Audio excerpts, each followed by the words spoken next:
ጤና ይስጥልኝ ክቡራትና ክቡራን የዩቲዩብ ቻናል ቤተሰቦች፣ የመካከለኛው ምስራቅን በተመለከተ ፈጣን ወቅታዊ ሰበር መረጃዎች በየሰዓታቱ ልዩነት እየወጡ ነው። በየሰዓታቱ ልዩነትም ሰበር መረጃዎች ዩቲዩብ ላይ ሲጫኑ ቀድሞ ለእናንተ የማስታወቂያ መልእክት ወይም ኖቲፊኬሽን እንዲደርሷችሁ ዜናዎችንም በፍጥነት እንድትከታተሉ የዩቲዩብ ቻናሌን ሰብስክራይብ በማድረግ የደወል ምልክቷን መጫን አትዘንጉ።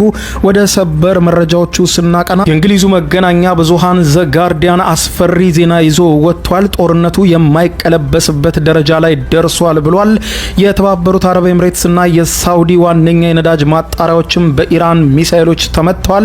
በሌላ በኩል አውሮፓዊቷ ሀገር ግሪክም በከፊል ጦርነቱን መቀላቀሏ እየተዘገበ ሲሆን ግሪክ ተዋጊ አውሮፕላኖቿን በጦርነቱ ጥቅም ላይ እንዲውሉ ማሰማራቷም ተዘግቧል።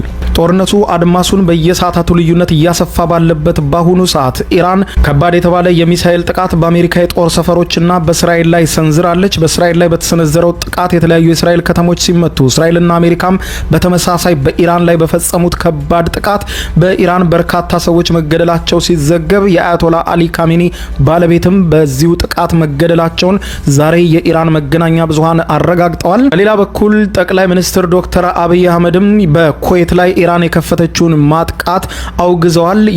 ይህንንም የሉዓላዊ ሀገር ጥሰት ነው ብለውታል። ጠቅላይ ሚኒስትር ዶክተር አብይ አህመድ ኢትዮጵያ ኩዌትን በማንኛውም መልኩ ትደግፋለች ሲሉም ተደምጠዋል። ጠቅላይ ሚኒስትር ዶክተር አብይ አህመድ ከኩዌቱ አልጋ ወራሽ ጋር በነበራቸው የስልክ ቆይታ ምን ተነጋገሩ በዝርዝር የማስደምጣችሁ ሲሆን የአሜሪካው የጦር ሚኒስትር ይህንን ጦርነት እኛ አልጀመርንም ሲሉ መናገራቸው ማነጋጋሪ ሆኗል። የዝርዝር መግለጫውንም የማስደምጣችሁ ይሆናል። በሌላ በኩል የአሜሪካው ፕሬዝዳንት ዶናልድ ጄ ትራምፕ ደግሞ የኢራኑ መሪ አያቶላ አሊ ካሜኒ ሊገለይ ነበረ ቀድሜ ገደልኩት ሲሉ የተናገሩት መግለጫ በርካቶችን አስገርሟል። ዝርዝር መረጃውን እንደሚከተለው አስደምጣችኋለሁ። አብረን እንከታተለው። በቅድሚያም በመካከለኛው ምስራቅ የፈነዳው ጦርነት በርካታ ኃይሎችን ወደ ጦርነቱ እየሳበ እየማገደ ነው። አውሮፓዊቷ ሀገር ግሪክም በከፊል ጦርነቱን መቀላቀሏን የሚያመለክት ዜና ተዘግቧል። ግሪክ ሁለት ተዋጊ አውሮፕላኖቿን በዘመቻው እንዲሳተፉ መላኳ ነው የተዘገበው። በዚህ እንዳለ ኢራን አሁንም የምትወስደውን የአጸፋ እርምጃ አጠናክራ የቀጠለች ሲሆን በሳውዲ አረቢያና በተባበሩት አረብ ኤምሬትስ የነዳጅ ማጣሪያዎች ላይ ከባድ የሆነ ጥቃት ፈጽማለች። ይህንን ተከትሎ የዓለም የነዳጅ ዋጋን ጨምሮ የዓለም ገበያ በእጅጉ ተናግቷል። በተመሳሳይ ኳታር የተፈጥሮ ፈሳሽ ጋዝ ምርቷን እንደምታቆም ባሳወቀችው መሰረት የዓለም የኢነርጂ ዋጋ በከፍተኛ ሁኔታ ጭማሪ ያሳየ ሲሆን የአውሮፓ የተፈጥሮ ጋዝ የወደፊት ዋጋው በ42 በመቶ ንሯል።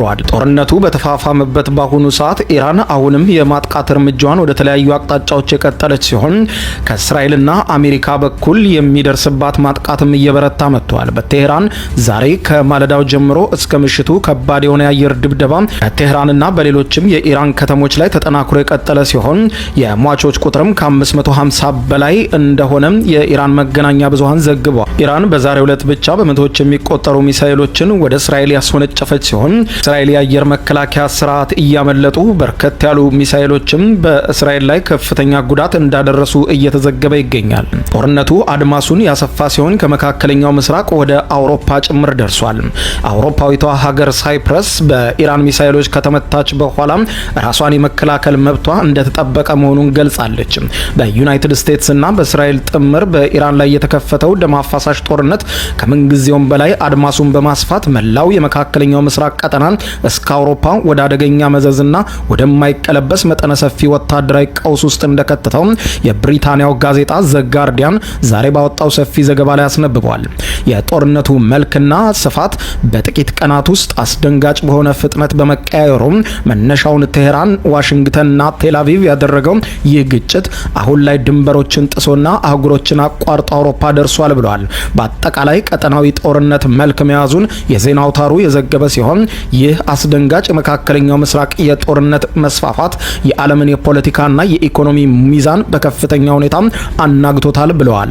በተለይም ደግሞ አሜሪካና እስራኤል በኢራን የኒውክሌርና የሚሳኤል የጦር ሰፈሮች ላይ የከፈቱት የተቀናጀ ማጥቃት ዘመቻ በቀጥታ የኢራንን አጋርና የውክልና ኃይሎችን ወደ ጦርነት አውድማ በማስገባት ግጭቱን በእጅጉ አባብሶታል ብሏል። የዘጋርዲያን ዘገባ አጉልቶ እንዳስነበበው ከሆነ ግጭቱ አሁን ላይ በኢራን ሉዓላዊ ግዛት ላይ ብቻ የተወሰነ ሳይሆን ከሊባኖስ እስከ የመን፣ ከሶሪያ እስከ ኢራቅ እንዲሁም ወደ ተለያዩ የባህረ ሰላጤው አረብ ሀገራት የዘመተና የቀጠናውን ሰማይ በጦር ጀቶች ያረሰ ነው ብሎታል።